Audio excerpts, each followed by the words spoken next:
many times have you been somewhere and a group of people are laughing? What is our first thought? What are they laughing at? Everyone wants to be a part of that, like a great workplace, a great team, a great community. It's about inclusivity. It's about making a connection. As I work with organizations dealing with multi-generational workforces, rapid changes in tech, and an unpredictable world, what I constantly see is that it's never been easier to communicate and harder to connect.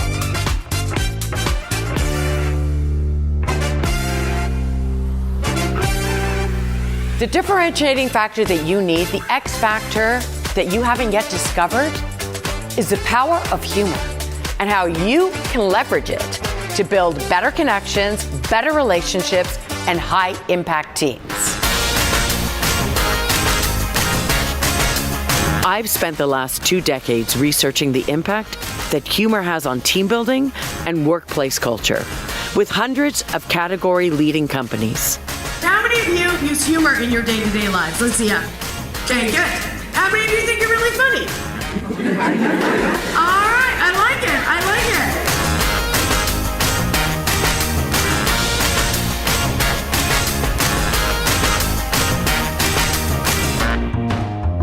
The question is, how can we broaden leadership's abilities by understanding and utilizing humor through the Strategic Humor Framework?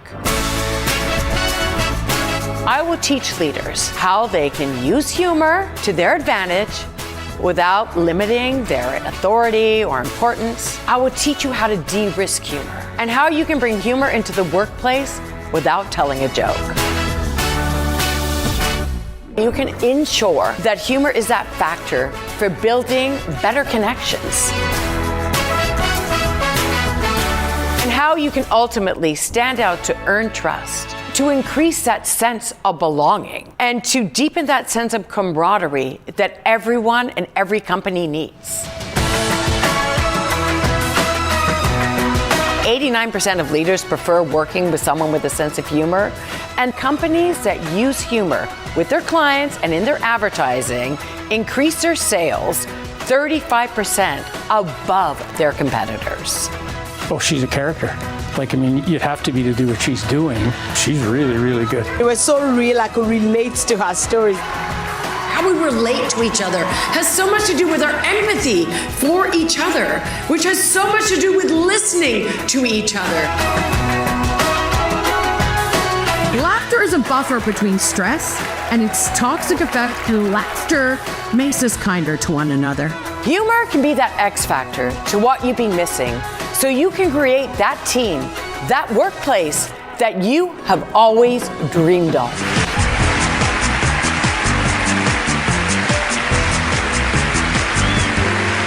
Thank you. Thank you.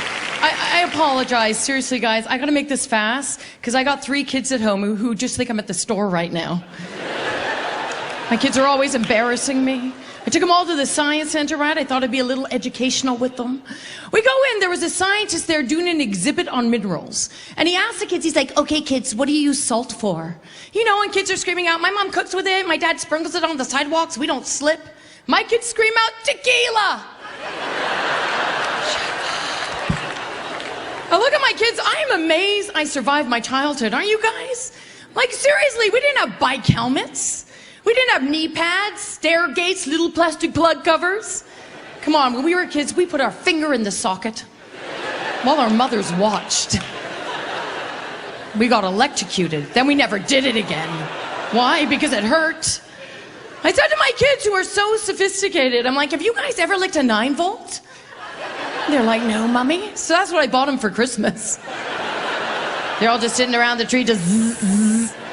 My 14-year-old's braces just started sparking. My youngest started screaming, it's tickling my vajayjay. I'm like, it's Mommy's turn.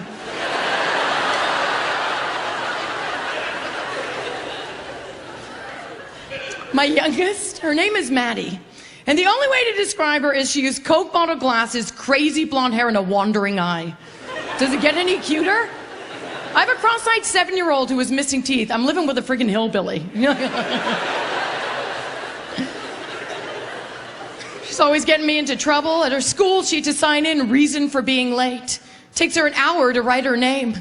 I look over, all she's written in is, my dad couldn't find his keys again. Mom said they were up his arse. I'm like, you can't write that. You spelled keys wrong. Come on.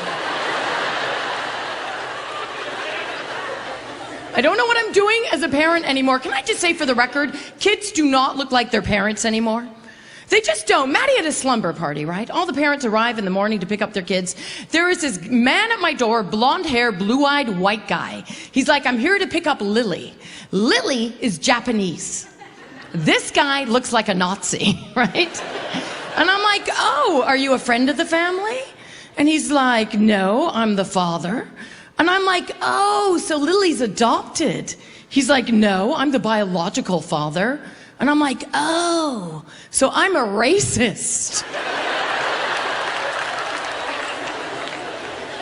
Oh my God, I have a teenage daughter. I had to have the talk with her. Everyone's like, you gotta have the talk. You gotta have the sex talk, which is really awkward because I just finished having that same talk with my husband. And they tell you to tell them everything and anything because all the STDs, you got to tell them everything, right? You got to be totally honest and open. So I told her everything. I showed her everything, and she was just horrified. Yeah, traumatized. And then she asked me a question that no mom will ever want to hear. Because then she's like, oh my God. Oh my God. Do you do that to Daddy? I didn't know what to say, so I was just totally honest. I'm like, only when I crash the car.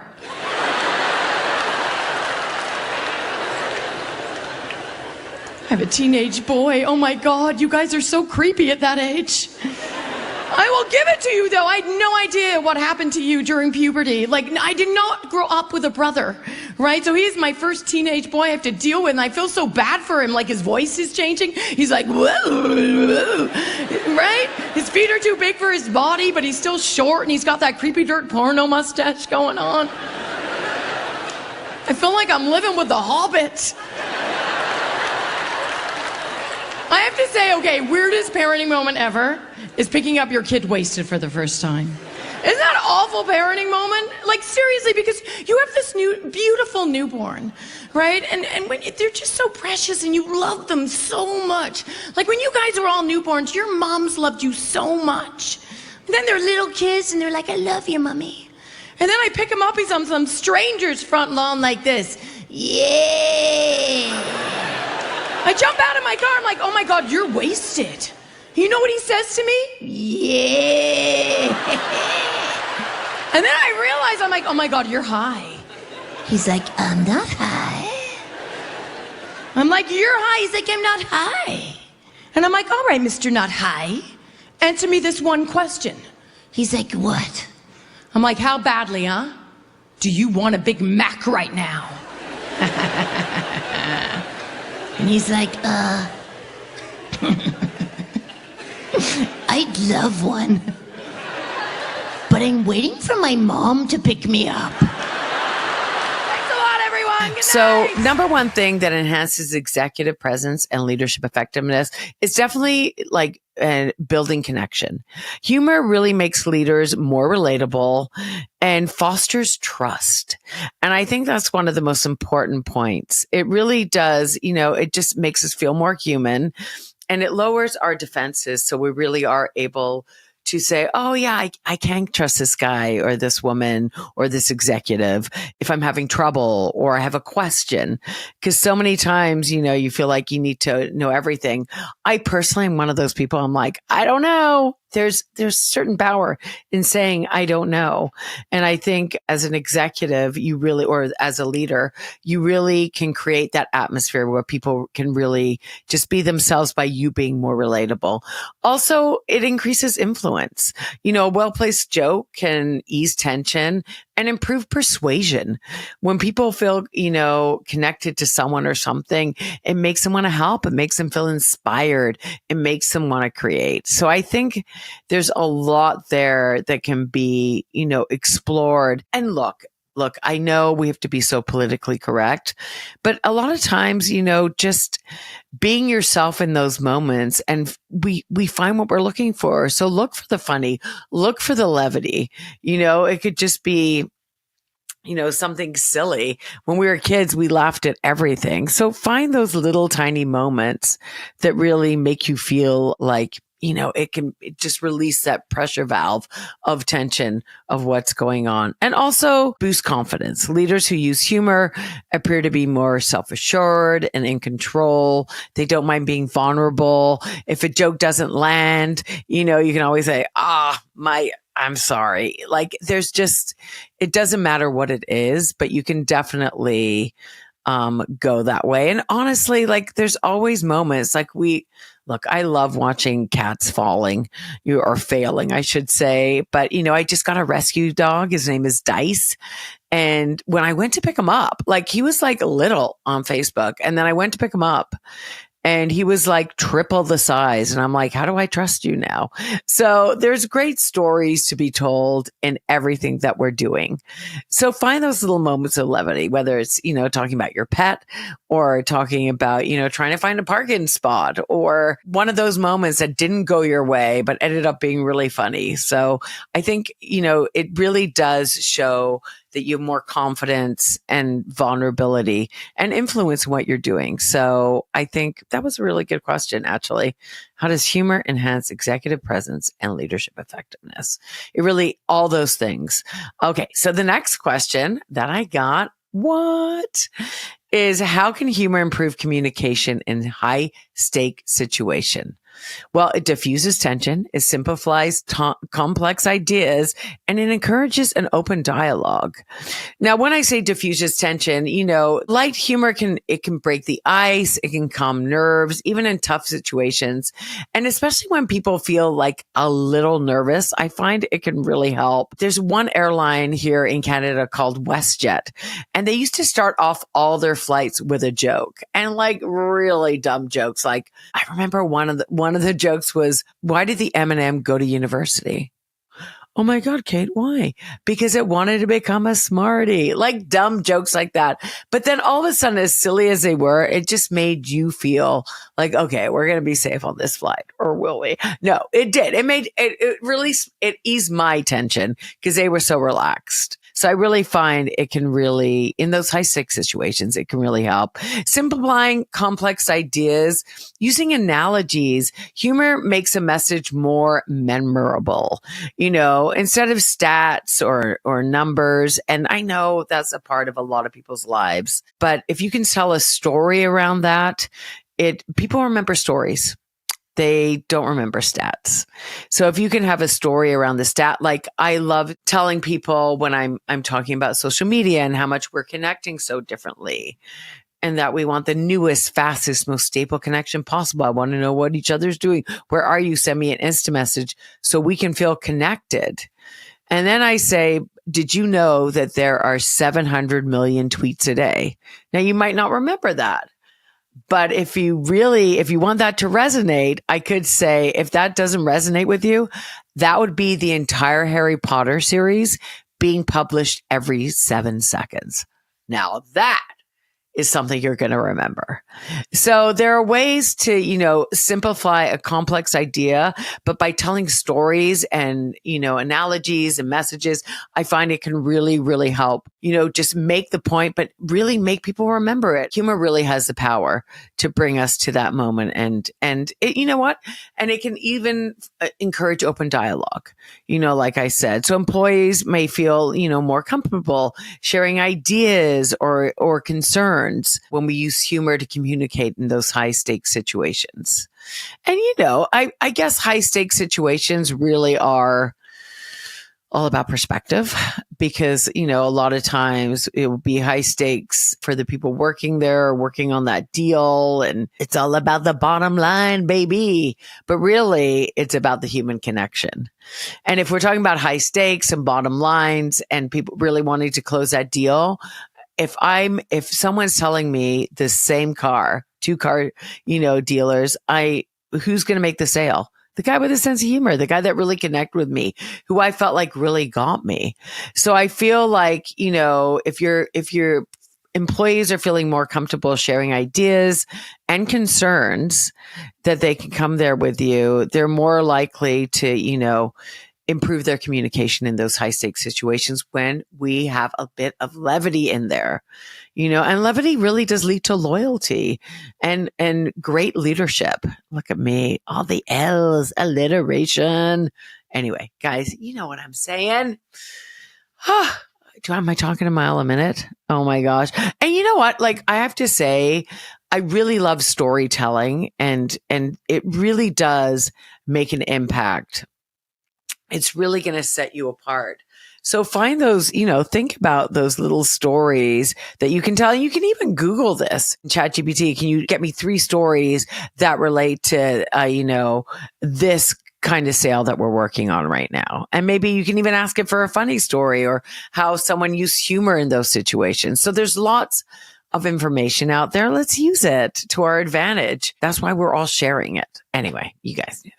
Okay, next question. Bam, ba-da-da. I'm so excited, you guys. You know what? Because so often you put out a podcast and you don't know if people are listening, you see the numbers, but the fact that people are really reaching out with questions and answers for me, I love that. Really does make me feel like, okay, it's resonating.